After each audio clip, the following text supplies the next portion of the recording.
Começa agora mais uma edição do programa Equilíbrio Nacional, aqui na TV Vincere.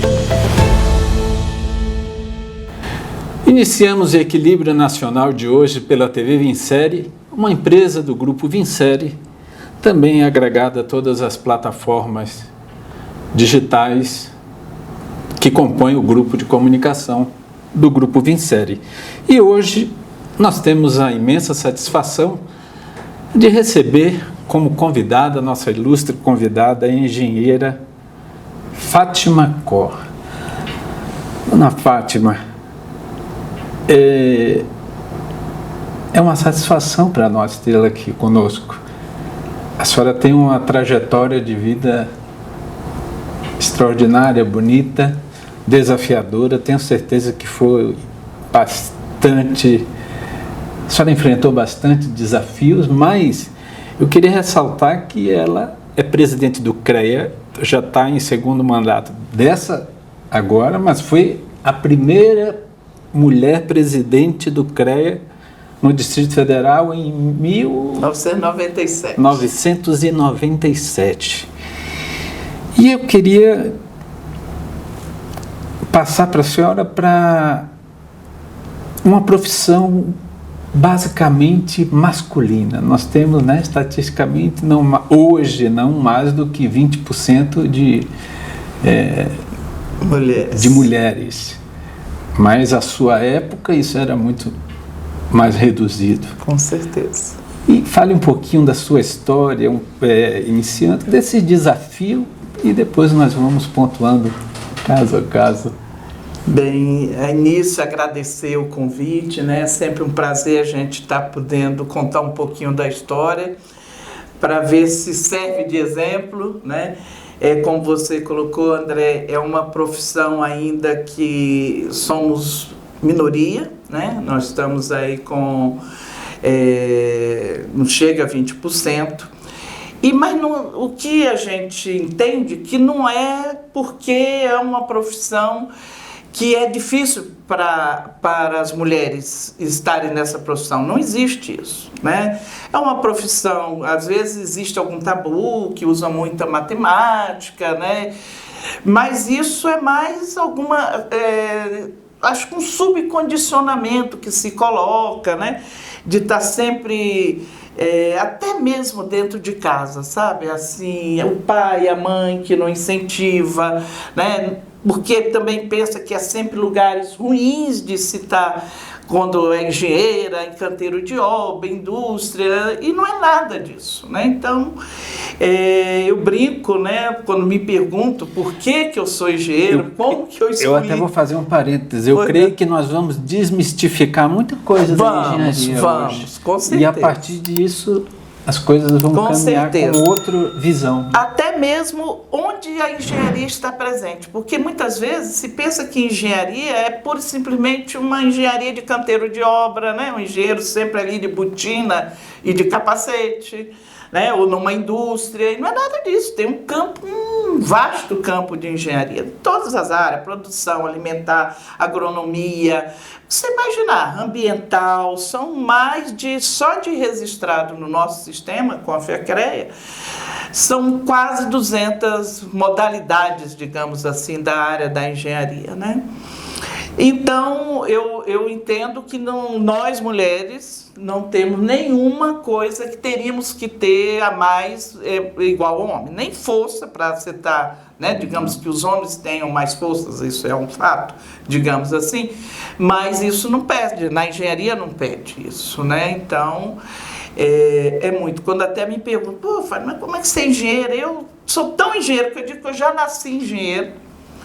Aí, como assim? Assim, porque minha mãe, em 1945, queria fazer engenharia. Não fez, tinha acabado de formar em professora.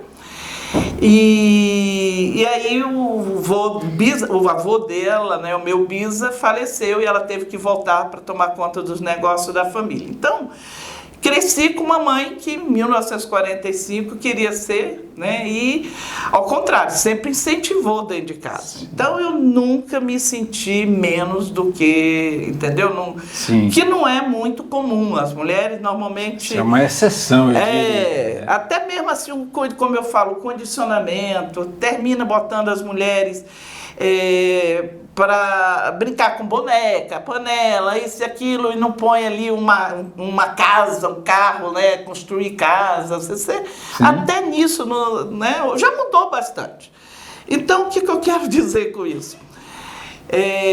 Não existe dificuldade de sermos mulheres e sermos engenheiras. Não existe. Não tem a coisa menos. Outra coisa que a gente também sente muita dificuldade, dificuldade não, certas restrições que não há razão de ser, às vezes nós temos que exercer as nossas profissões no campo, em plataforma de petróleo, e aí às vezes já na hora de selecionar, já sem a gente fazer essa opção, limitam. Quem tem que fazer essa opção sou eu, né? Nós mulheres que temos que dizer, não quero enfrentar uma estrada, não quero enfrentar um trecho, entendeu? Eu não quero ficar afastada de casa, mas isso é opção da mulher, e na maioria nós hoje temos mulheres bastante realizadas e trazendo essa presença complementar dentro das nossas profissões. Excelente. Bom, muitas pessoas não entendem ou não percebem, porque a nossa vida é tão corriqueira, vira não deveria ser uma rotina, mas nós temos que observar cada detalhe, né, nas coisas, as pequenas coisas.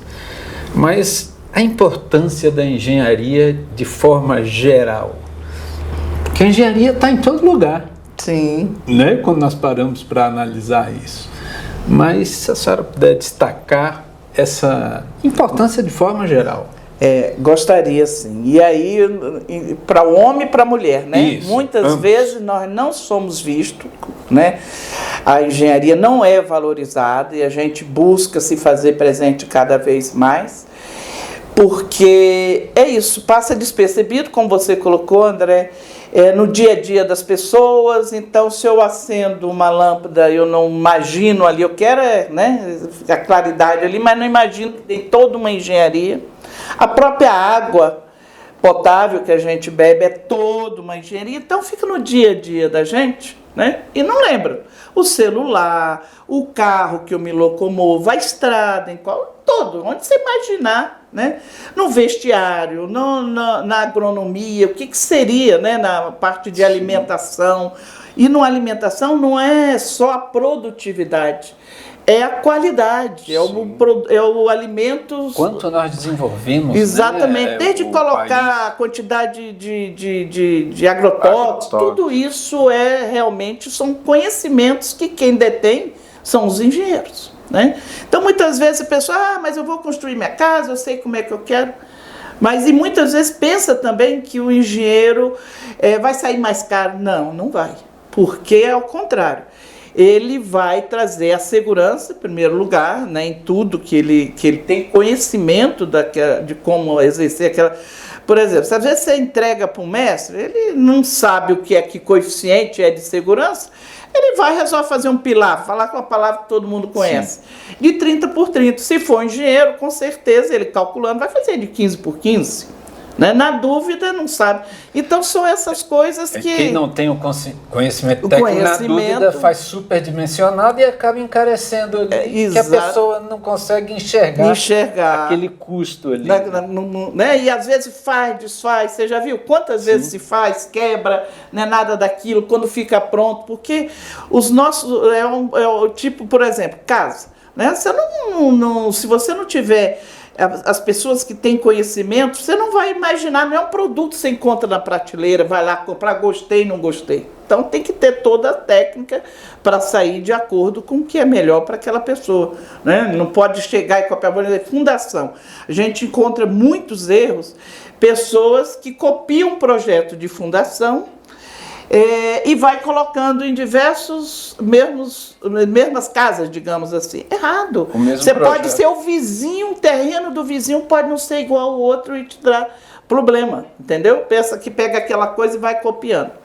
E aí, infelizmente, né, por isso que eu digo, o quão é fundamental, importante essa questão da engenharia na vida, do bem-estar, na segurança da sociedade.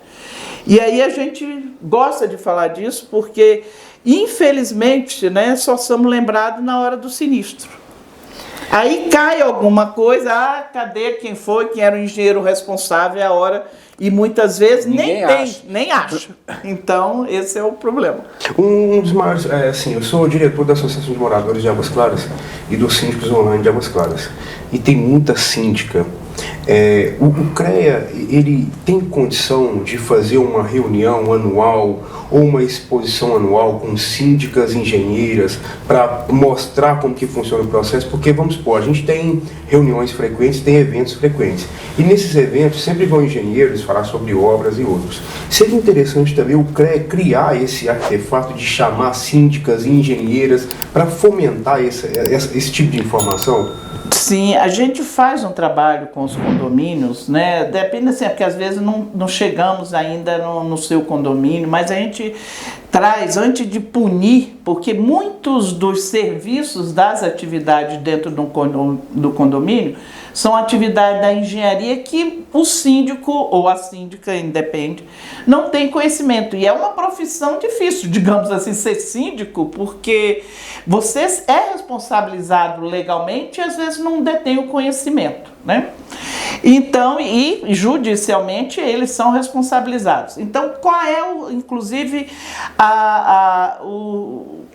todo síndico tem que se resguardar de ter responsável técnico para que os problemas não recaiam, né, sobre ele e sim com quem é o responsável técnico. Por exemplo, muitas pessoas não sabem dentro do condomínio, né, a manutenção de elevador, a parte de limpeza de caixa d'água, né, a parte de antena. Quer dizer, tudo isso são serviços que a gente traz para o conhecimento do síndico, que ele tem que ter contratos com empresas especializadas até para garantir a liberdade dele, né? Porque caso ele esteja fazendo um elevador, deu problema, matou alguém. E aí? Quem era a empresa responsável por essa manutenção? Tá certo? Então, a gente faz esse trabalho. Fizemos recentemente com todos os representantes de shoppings, né? Porque os shoppings também são diversas coisas, né? Desde a caldeira de um restaurante, uma academia de ginástica, não sei nem se fala mais essa palavra, né? Então... E aí a gente traz, olha, isso aí vocês têm que ter contrato para resguardar vocês mesmos, né? Tem que ter um profissional, né? Não é só para ter o contrato, é ter um profissional habilitado com conhecimento para, se detectar algum problema, ele tem que avisar, né? Ele tem que corrigir. E para vocês síndicos, assim, é até muito bom, porque consegue levar... muitas vezes você vai para umas assembleias e as pessoas só querem o embelezamento, não se preocupa com a segurança. Então, se tem uma trinca, se tem o elevador vive dando problema, e aí as pessoas ficam mais preocupadas, moro num prédio bonito, mas não está preocupada. Então, o síndico, quando tem esses laudos dos profissionais, eles conseguem até aprovar, taxa extra e tudo para fazer os devidos consertos e as devidas manutenções. Eu sei que todo ano passa num condomínio, sempre alguém que deixa uma folha do CREA e fala, ó, precisamos de todos os certificados de empresa tal. Aí o síndico tem que juntar aquilo ali e levar. Isso é um dos grandes problemas. Será que não deveria fazer ser antes? De uma forma digital? O síndico digitalizar e colocar no sistema sem ter que ir ao CREA? Sim, porque a maioria às vezes não leva por isso, né? Nós agora, tudo estamos 100% digitalizado. CREA-DF, certidões. Eu não sei essa parte de anexar a documentação de condomínio, porque como o CREA é registro de profissionais, Então, quem tem todo acesso ao nosso sistema são os profissionais. Então, o profissional consegue fazer a RT dele online, consegue fazer a CAT, que é a certidão de acervo, até tudo que o profissional precisar, ele já acessa porque ele tem uma senha. Agora, eu não sei te dizer, e eu acho que a gente não tem isso ainda, o leigo em si. Então, o síndico não conseguiria. Quem conseguiria colocar esse documento? O responsável técnico, o responsável técnico pelo condomínio, ou então o próprio, a empresa contratada para manutenção do elevador, ele consegue acessar o nosso sistema. Isso eu tenho certeza absoluta. O que a gente não tem são síndicos, porque aí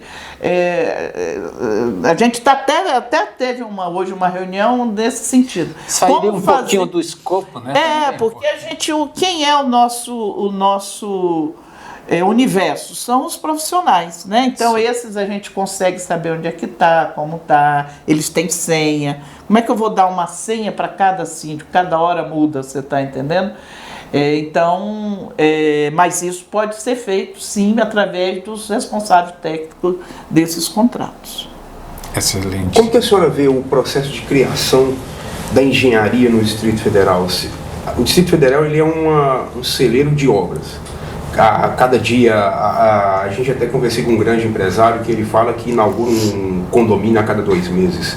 Então isso é um avanço muito grande. Mas vamos supor, para um condomínio desse tamanho basta um engenheiro. Então, ou seja, eu já trabalhei em polo petroquímico, em vários polos petroquímicos, trabalhei em empresa multinacional, em empresa de grande porte.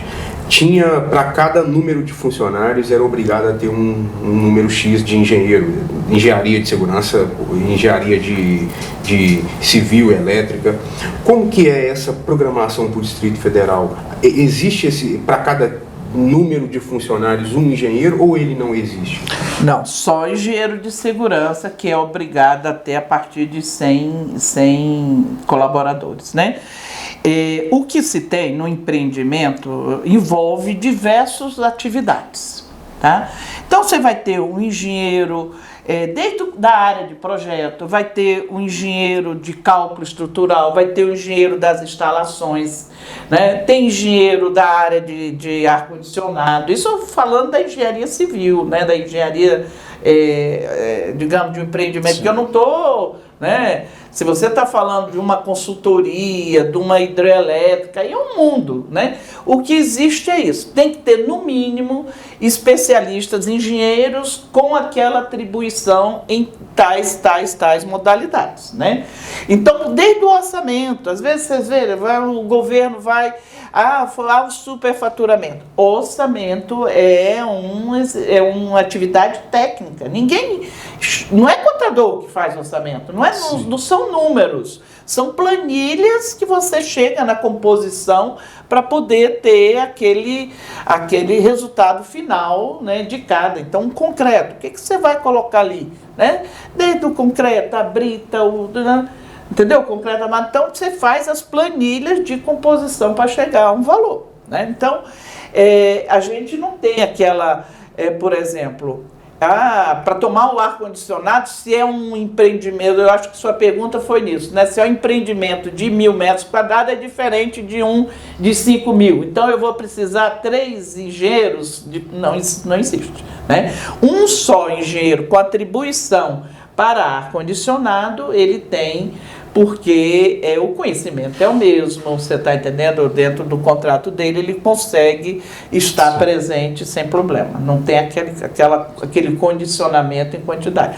Agora, é lógico, empreendimentos bem maiores, você não tem um só, não vai conseguir. Nem sempre tem uma certa hierarquia, né? Um que é o que vai estar conversando com...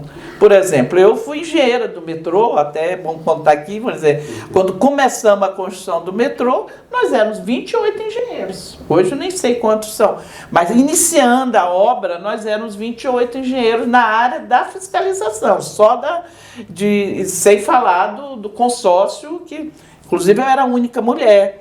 Então, eu tomava conta de... A senhora foi pioneira em tudo. Tudo. Eu tomava conta das 9 estações subterrâneas, né? Daqui da Asa Sul. Outro já tomava conta do túnel, outro na Samambaia, outro... Então, é isso.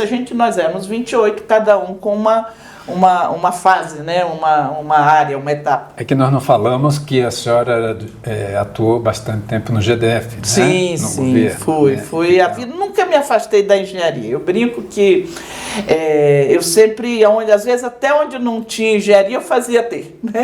Eu terminei, por exemplo, me aposentei no SLU como diretora-geral de lá, e quando eu cheguei a assumir no SLU, tudo era um contrato imenso, mas tudo era para custeio. Limpa e suja, não tinha um projeto estruturante. Né? Então eu falei, não, isso não adianta, se limpa e suja, por que suja?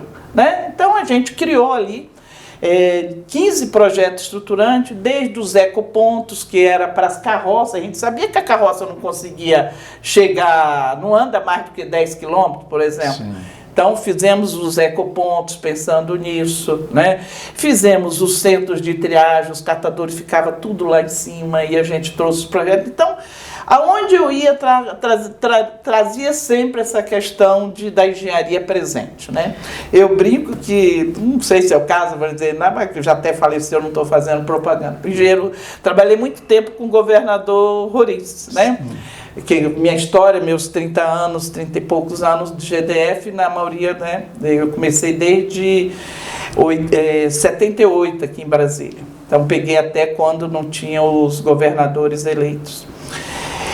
Se eu não me engano, foi Ornelas, quando comecei. Então, às vezes, o governador Roriz esquecia meu nome, né? Fátima, eu falei, cadê aquela engenheira? Eu achava o máximo, né? Ou seja, a minha marca registrada era a engenharia, né? Então, essa paixão que eu tenho, e aí onde eu vou, todo mundo fica assim, não é possível, tem engenharia, assim, essa coisa de defender a engenharia. Está no né? sangue, está na veia, né? É uma paixão. As pessoas muito... criaram essa... Então eu sempre estou... Bom, vamos chamar o intervalo para a gente... A gente só vai chamar um intervalo rapidinho e a gente já volta, tá? Gostaria de pedir para todo mundo, ó, se inscreve no nosso canal, ativa o sininho, tá? E não deixa de compartilhar, tá bom? A gente já volta. Estamos apresentando Equilíbrio Nacional. Proteja seu lar contra os perigos invisíveis. Apresentamos a Horgon, a sua solução especializada no controle de escorpiões. Os escorpiões são uma ameaça real, especialmente em áreas urbanas. Eles podem se esconder em frestas, pilhas de entulho e até mesmo invadir sua casa, colocando em risco a segurança da sua família. A Horgon é especializada em controle de escorpiões. Atua no controle de pragas com vistorias noturnas e coletas de escorpiões em todo o DF e entorno. Ligue para a Horgon hoje mesmo. 61 9 81 46 11 61. Proteja seu lar e durma em paz, sabendo que estamos aqui para combater os escorpiões e garantir um ambiente seguro para você e sua família. Horgon, eficiência garantida. Quer renovar os móveis da sua casa? Venha para Calisto Móveis. Aqui você encontra o maior mix do mercado, com alta qualidade e alto design para agregar qualidade e conforto na sua casa. Temos conjunto de estofados de vários tamanhos, vários modelos para todos os gostos. Os melhores homes, painéis, estantes e mesas de centro. Seja qual for o tamanho da sua sala, temos o móvel ideal para ela. Facilitamos o pagamento e temos entrega e montagem grátis. Se você preferir, adicione o nosso WhatsApp e receba as nossas novidades. Calisto Móveis, sua casa merece. Apareça para milhares de pessoas. Anuncie na TV Vinsérie. Entre em contato com nosso departamento comercial no Instagram, @TV Vinsérie. Aqui em casa, todo mundo usa iTelecom. Eu uso para anotar as receitas deliciosas e, é claro, conversar com minhas amigas, assistir minhas séries e filmes. Eu uso para estudar e nos momentos de diversão. Eu aproveito os melhores jogos online. Aqui é só alegria. Eu uso para trabalhar, conversar com minha família. Além do melhor suporte, tem um preço acessível. Eu uso e indico iTelecom. A melhor coisa que papai e mamãe fizeram foi contratar a iTelecom. iTelecom, você mais conectado. Voltamos a apresentar Equilíbrio Nacional. O programa Equilíbrio Nacional volta do intervalo comercial com essa conversa maravilhosa com a engenheira presidente do CREA-DF, dona senhora Fátima Cor. Então, como nós estávamos falando, é lembrada aquela engenheira, aquela que foi presidente do CREA em 1997, né? A senhora falou.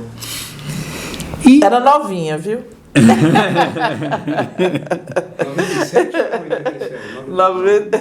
97. Presidente do CREA, 97. Ia virar o ano 2000. Que a gente lembra aquelas coisas que a gente tinha com o ano 2000? Sim. O que vai acontecer? O que vai acontecer? E hoje a questão nós já falamos, mas vamos reiterar um pouquinho que nós temos que encorajar todos, homens e mulheres. Nós vemos numa sociedade que eu diria que um dos maiores, as maiores dificuldades das pessoas hoje está em tomar uma decisão. Hoje nós temos uma sociedade até, isso é científica, estudado, um pouco adoecida, emocionalmente falando. Verdade. E isso traz muita dúvida, muita indecisão do que será a vida dela, do que fazer.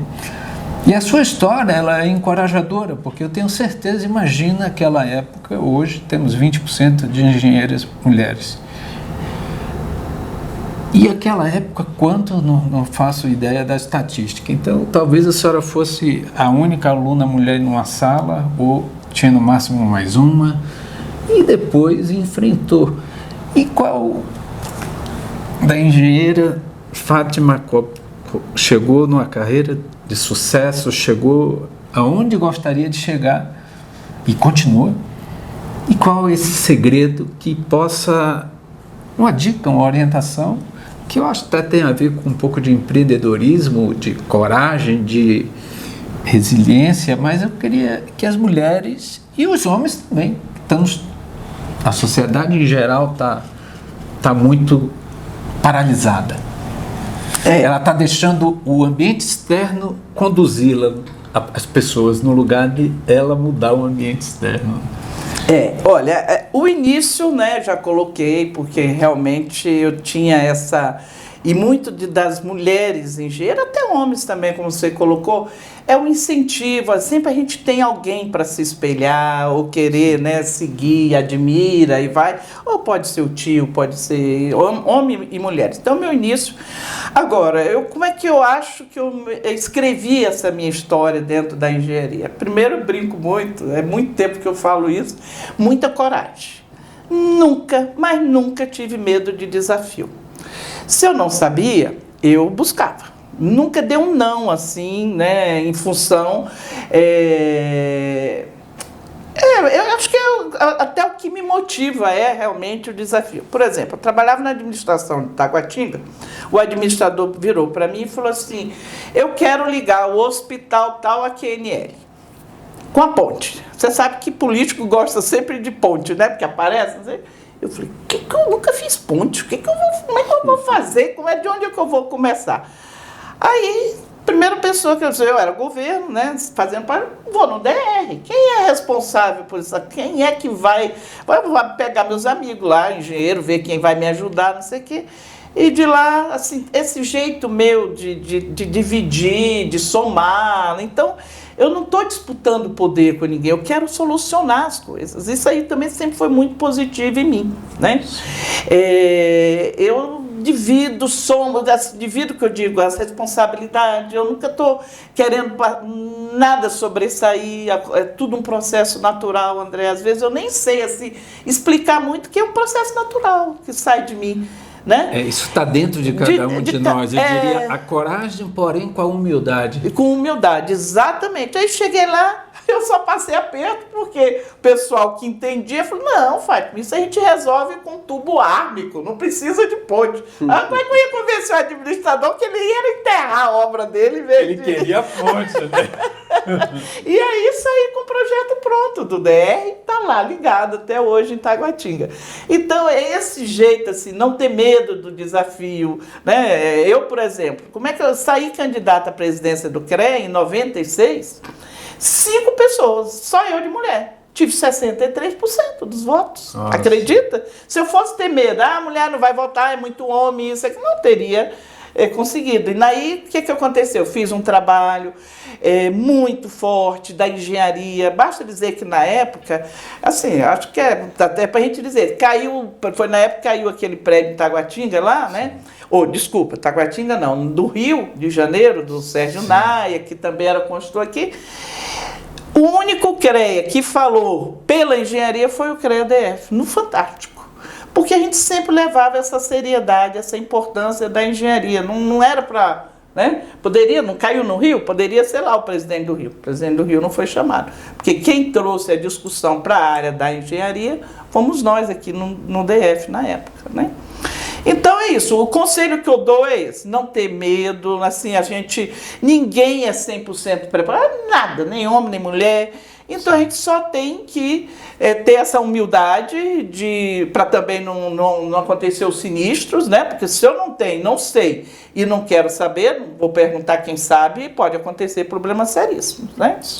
Então eu fico muito gratificada, por exemplo, agora no dia 23 de junho, né, a gente comemorou as mulheres na engenharia.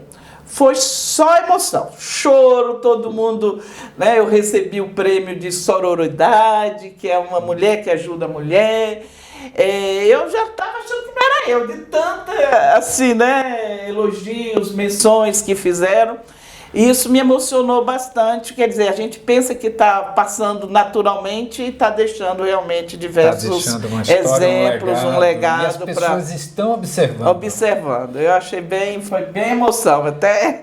Esse foi o mesmo dia que se criou uma associação feminina de engenharia e de geociência, agronomia e geociência, que a gente deu maior força, né? Queriam até que eu fosse presidente dessa... Não, de jeito nenhum, já sou do CREA, vocês vão ter todo o meu apoio, mas fique aí sendo presidente, monta. Aí me deram o título de primeiro associado. Falei, isso eu aceito, já que foi eu que incentivei a criação.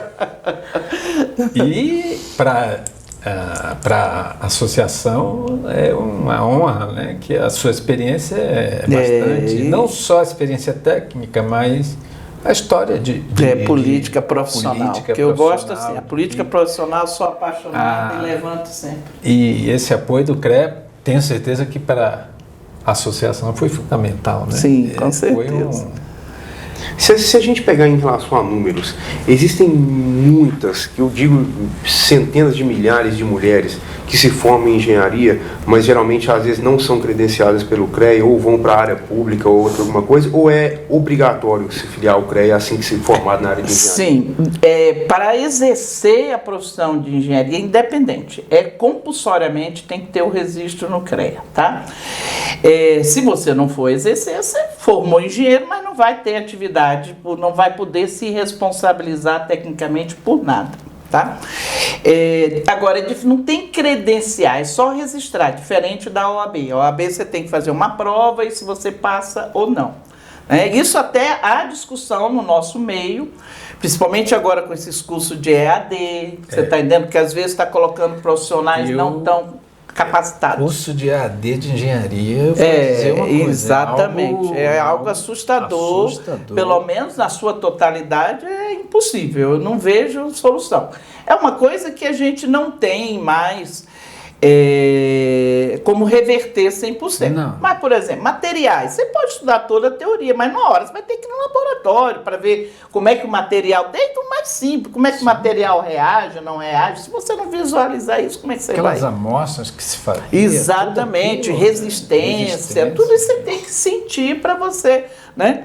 Então, há esse tipo de discussão, de ter a proficiência, uma prova, né, depois de que você se forma, mas isso não é implantado ainda. Ou agora, se você vai exercer, porque você tem que fazer uma nota, tudo que você fizer de responsabilidade técnica, tem que fazer uma anotação de responsabilidade técnica para estar caracterizada aquela responsabilidade. E eu vou dizer uma coisa, Rodolfo, para a pessoa, depois que faz uma universidade de engenharia, o maior orgulho dela vai ser a carteirinha. Verdade. Porque é uma universidade 100% presencial, ela é pesada. Olha, e é emocionante. Eu recebo lá meus recém-formados, os egressos, todo mês a gente faz uma cerimônia, quando não 2 por mês, para entregar as carteirinhas dos recém-formados, né? Gente, é tão bonitinho, ele chega com as mãozinhas geladas, não sei o quê, e a gente faz para dar boas-vindas ao CREA, né? Dizer, a casa é de vocês, fala um pouco sobre responsabilidade, porque outra coisa, o pessoal tem aquela... existe até essa vaidade, eu tenho batido muito nessa tecla, porque quando a gente forma, lá vem logo os parentes.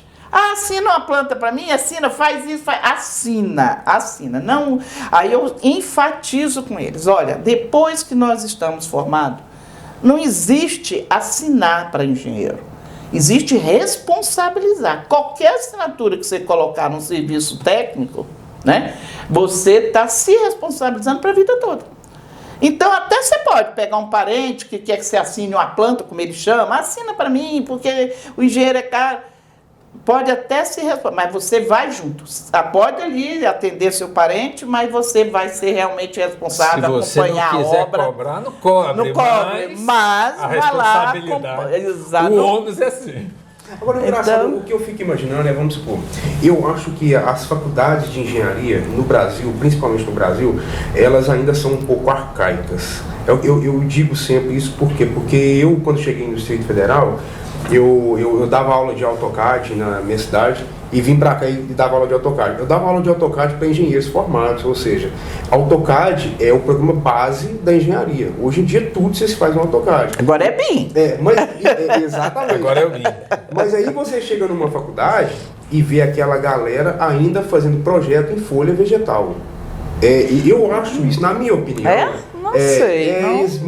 Muitas faculdades hoje em dia fazem para folha vegetal. Aqui em Brasília, hoje, não. Ainda tem. Então, não, tipo aqui assim, em Brasília, eu estou até com um sobrinho, eu já visitei o Uniceub, o Unip, ninguém, ao contrário. Engraçado. Tudo com impressora 3D, bem moderno. Não sei aonde eu fui. Algumas faculdades realmente são um processo bem moderno, mas na maioria da sua totalidade, a maioria dos engenheiros se formam sem nenhum conhecimento em AutoCAD. Conhecimento extremamente básico dos básicos mesmo. A leitura de um projeto, ela é muito complexa. Então, hoje em dia, a gente tem BIM, a gente tem AutoCAD, então é um processo complexo. Como que o CREA vê esse processo do avanço da tecnologia em relação à engenharia? Olha, a gente, primeiro assim, quando pensa CREA, né, a gente não pode botar em dúvida o diploma da pessoa. A não ser que a gente desconfie que não aconteceu, que é é falso, né? Então a gente não entra, deveria até entrar. Não, eu digo assim, eu até busco muito isso. Nós, CREA, não temos esse poder. Quem tem esse poder de estar conversando com o MEC, essas coisas, é o CONFEA, o Conselho Federal, que é quem legisla, né? A gente só faz mais cumprir legislação.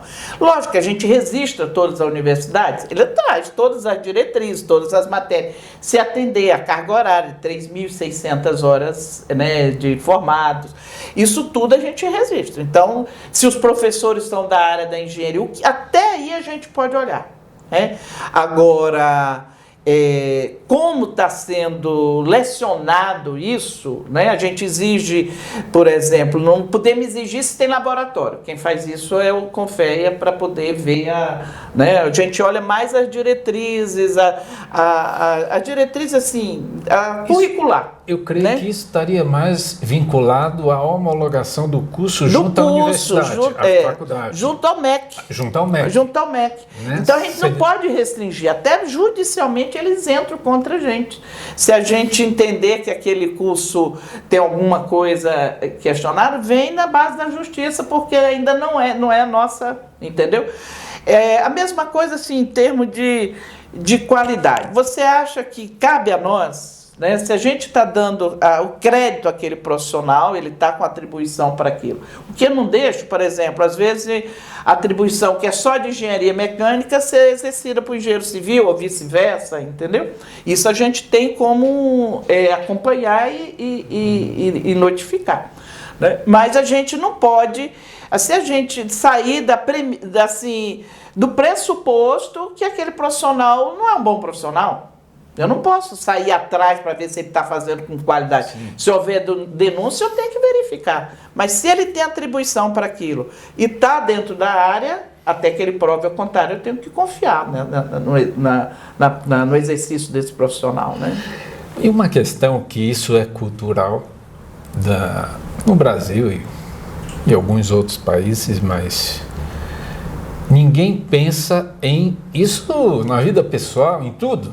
Ninguém pensa em se planejar, em criar um projeto de vida e, naturalmente, muito menos, as pessoas não conseguem enxergar a importância e o valor de um projeto em uma obra. Né? Talvez dali é a base. A cultura, né, André? Isso é cultural. Cultural. Todo mundo é muito imediatista aqui. Né? Então, e o engenheiro dali é fundamental. Na verdade, dali é um direcionamento para tudo. E você imagina, você falou certíssimo. Porque o que eu queria até, não vou dizer exaltar, mas valorizar, porque tem engenheiros que são voltados especificamente a fazer cálculos estruturais, a fazer projetos. Eles nem estão lá, não que eles não sejam habilitados, mas eles optaram por isso. Sim, sim. E eles não são vistos, não são valorizados e isso é fundamental, né? É cultural mesmo, viu, André? A gente diz, por exemplo, a pessoa nem consegue imaginar, às vezes só constrói uma vez na vida aquela sua casa, o seu sonho, que vai ser até mal construído, mal projetado, né? Porque o que entende vai perguntar, saber, não vai colar e copiar, porque tem muito quando você pega, pessoas pegam o mesmo projeto, saem usando, colando igual, como se toda a família fosse igual, todo mundo com os mesmos. Agora eu vou fazer uma brincadeira para descontrair. Tem gente que faz de frente para o sol e costa para o vento. Ou seja, a pessoa não consegue nem avaliar a questão da incidência solar, não sabe nada. Do vento, criar um ambiente mais... Exatamente. Não faz essas análises, não faz a questão das necessidades, né, das demandas daquela família. Né? Não, pensa que essa aqui é uma casinha boa de 3 quartos, lá vai. E as pessoas não valorizam isso. Não valorizam, porque às vezes ele vai botar, uma vez só o sonho dele. Às vezes tudo que ele tem, ele coloca em risco, né? Porque construir não é barato em termos de... E não compara isso, por exemplo, quantas vezes uma pessoa fica doente na vida, né? E sai correndo atrás do profissional adequado. Agora, na hora da engenharia, mas é aquilo de cima daquele início nosso da conversa, né? Porque eles pensam que é uma coisa mais normal, comum, né? Assim, a casa eu sei que eu quero. Por quê? Porque eu convivo com a casa toda hora. Eu entro na casa de fulano, ciclano, eu quero assim, quero igual aquela casa, quero isso, né? Então, mas não põe como prioridade essa segurança deles, o bem-estar, que é para a vida toda. Eu vou contar uma... Insalubridade. Que você falou só, tem cômodos que são projetados sem nenhuma, de certa forma, sem nenhuma ventilação, sem nenhuma luz. Mofo, vai ter... Com certeza, problema atrás de problema, de filtrações, tudo. Uma história rapidinho, que eu sou apaixonado pela questão da ciência comportamental, estudo isso há mais de 25 anos, desenvolvimento das pessoas. E um mentor nosso contou num seminário fora, que tudo que nós visualizamos e é concebido na mente, nós podemos realizar, pode se tornar real. Isso é ciência, isso é física quântica, tudo envolvido. Neurociência, tudo isso. E ele morava, por que eu estou contando? Porque tem a ver com a engenharia. Ele tinha um sonho de fazer uma casa, ele era mentor, ele era palestrante, ministrava cursos, mas ele não estava ainda no auge que ele ficou depois. Então ele queria, mas o projeto que ele vinha, idealizou, desenhou, a imagem mental que ele criou era uma mansão, mas assim, coisa que ele não podia fazer. Uhum. Mas tudo que a gente faz, eu estou falando isso para chegar no projeto. E aí ele tinha a sorte que tinha os pais que o incentivavam nessa parte. E aí, primeiro foi a dificuldade de adquirir o terreno. Mas foi praticando, para não alongar muito, que eu quero chegar na parte que tem a ver com a engenharia. Aí depois disse, tá, e agora qual é o próximo passo? Aí a mãe dele disse, agora você vai buscar o melhor projetista e vai fazer o projeto da sua casa, porque você visualizando o projeto, você, através da neurociência, através da física quântica, você atrai aquilo, ali gera a lei da atração. E disse, mas como? Aí ele foi e fez um orçamento, $20 mil, um projeto lá nos Estados Unidos. Eu não tenho, mas tenho, mas não tenho. Mas ele fez. E a partir dali eu quero valorizar o projeto. A partir dali ele pegou o projeto. E o que serve de um projeto? Ele é a direção do início ao fim. Porque nós podemos até não ter o dinheiro para construir, como ele fez primeiro o subsolo, depois foi fazendo terra, mas ele seguiu o projeto. Diferente do que a gente vê muito aqui, os puxados. Puxa para cá, puxa para ali. Os puxadinhos, as gambiarra. Porque ninguém tinha um projeto. Então o projeto só cabe a um profissional. Sim, com certeza. Especializado. Então, que nós possamos valorizar todas essas profissões que não aparecem, mas é o norte da nossa vida. Você tem toda a razão. É bem cultural, viu, André? E com aquele projeto ele saiu pregando e realizou tudo. A casa dele é uma Toda a vida da gente, né, tem que ter um projeto onde senão a gente fica difícil de caminhar, né? Tropeçou, mudou de rumo, porque não tem um foco, uma direção. Né? Rodolfo, vamos explorar mais, estamos acabando, o tempo está no final. Chegamos numa fase interessante, uma conversa agradável, né? Bate-papo, né? O tempo voa. Bom, eu vou deixar um tempo agora livre para a senhora, nós estamos, infelizmente, a conversa é tão agradável que... porque são coisas do cotidiano nosso. E a gente não percebe, como consumidor da engenharia, que a engenharia está ali, nós estamos consumindo a engenharia. E eu queria deixar agora até alguns minutinhos para a senhora ficar à vontade. O que nós não falamos, a senhora pode esclarecer qualquer temática, um direcionamento. Eu até não é... Temática livre. Tá, primeiro nossos agradecimentos mais uma vez, nos colocar à disposição lá no CREA, né? Porque se vocês, até você lá eu mesmo irei, não só eu com minha equipe, para a gente estar indo nos condomínios, é um interesse nosso divulgar cada vez mais a importância da engenharia, né? Então, nesses minutinhos eu queria realmente agradecer e colocar à disposição. E aí, né, um recado para a sociedade. A senhora olhar direto, né, na câmera, pode dar nessa câmera aqui. Tá bem. Então, uma é a sociedade, né, que ela realmente a gente busca se fazer presente. Não por conta de uma fiscalização punitiva, né? E sim para trazer, para garantir mesmo a segurança, o bem-estar. Então a gente tem buscado muito isso, a parte preventiva, educativa, mostrando, e nós temos visto o retorno disso. As pessoas às vezes não procuram o engenheiro, não procuram o CREA, porque não tem conhecimento da necessidade, né? Então quando a gente começa a se fazer presente, mostrar, por exemplo, nós aqui hoje, por decreto, nós fazemos parte da equipe do comitê que estuda a parte de manutenção dessas obras de arte, porque é um risco. Se a gente não priorizar obra, não é para a vida toda. Então, caiu o viaduto lá em 2018, nós foi lá e forçou a barra e terminou. Que hoje a gente tem um comitê realmente buscando.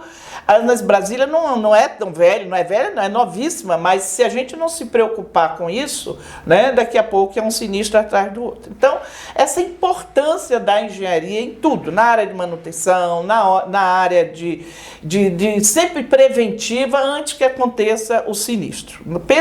Não fica naquela, comigo não vai acontecer. Vai sim, sempre acontece. Eu vou fazer, dentro da sua consideração, porque agora me veio, para Para nós leigos, por exemplo, nossa casa ou aqui essa empresa, como carro, é necessário que nós chamemos um técnico, faz até a vistoria. Um engenheiro a cada Aí você vai me dar. É pena que já estamos no final, mas olha, a gente busca, por exemplo, estamos buscando aprovar na Câmara Legislativa a lei de inspeção temporária. Depois daquele empreendimento, com 5 anos, tem que ter um laudo de cada tanto em tanto. Se tem 10, um laudo. Entendeu? Porque é isso, não tem essa cultura da inspeção. Eu estiquei nossa conversa, mas é porque é muito interessante. Carro tem revisão, né? Exatamente. Mas a senhora pode... Então, finalizando, né? E o outro recado é isso, para aproveitar que ainda estamos no clima aí das mulheres na engenharia, né? Não tenham medo, não tenham receio, nós somos competentes como tais, tá? Não há nenhum bicho-papão que impeça a gente de estar exercendo a engenharia. Bom, o programa Equilíbrio Nacional vai finalizar e foi uma grande satisfação, uma conversa maravilhosa, extraordinária, conversando com a presidente do CREA, a engenheira Fátima Cor, com toda essa bagagem, essa experiência mesmo de vida, uma trajetória extraordinária e dando força às mulheres e também a nós homens. Nós precisamos de força em tudo na vida, ninguém é super-herói. Então esses conselhos todos servem para nós homens, para as mulheres, temos que ter coragem. Então nós estamos encerrando esse programa muito felizes, satisfeitos, sabendo de coisas que nós não sabíamos e que é o nosso dia a dia como consumidor. O programa Equilíbrio Nacional de hoje encerra na certeza que nós contribuímos de alguma maneira para o conhecimento seu, nosso telespectador, que é a razão da nossa existência. Aguardo você no próximo programa. Você assistiu mais uma edição do Equilíbrio Nacional. Compartilhe, comente e até o próximo programa. Equilíbrio Nacional. Oferecimento. Proteja seu lar contra os perigos invisíveis. Apresentamos a Horgon, a sua solução especializada no controle de escorpiões. Os escorpiões são uma ameaça real, especialmente em áreas urbanas. Eles podem se esconder em frestas, pilhas de entulho e até mesmo invadir sua casa, colocando em risco a segurança da sua família. A Horgon é especializada em controle de escorpiões. Atua no controle de pragas com vistorias noturnas e coletas de escorpiões em todo o DF e entorno. Ligue para a Horgon hoje mesmo. 61 9 81 46 11 61. Proteja seu lar e durma em paz, sabendo que estamos aqui para combater os escorpiões e garantir um ambiente seguro para você e sua família. Horgon, eficiência garantida. Quer renovar os móveis da sua casa? Venha para Calisto Móveis. Aqui você encontra o maior mix do mercado, com alta qualidade e alto design para agregar qualidade e conforto na sua casa. Temos conjunto de estofados de vários tamanhos, vários modelos para todos os gostos. Os melhores homes, painéis, estantes e mesas de centro. Seja qual for o tamanho da sua sala, temos o móvel ideal para ela. Facilitamos o pagamento e temos entrega e montagem grátis. Se você preferir, adicione o nosso WhatsApp e receba as nossas novidades. Calisto Móveis, sua casa merece. Apareça para milhares de pessoas. Anuncie na TV Vinsérie. Entre em contato com nosso departamento comercial no Instagram, @TV Vinsérie. Aqui em casa, todo mundo usa iTelecom. Eu uso para anotar as receitas deliciosas e, é claro, conversar com minhas amigas, assistir minhas séries e filmes. Eu uso para estudar e nos momentos de diversão. Eu aproveito os melhores jogos online. Aqui é só alegria. Eu uso para trabalhar, conversar com minha família. Além do melhor suporte, tem um preço acessível. Eu uso e indico iTelecom. A melhor coisa que papai e mamãe fizeram foi contratar a iTelecom. iTelecom, você mais conectado.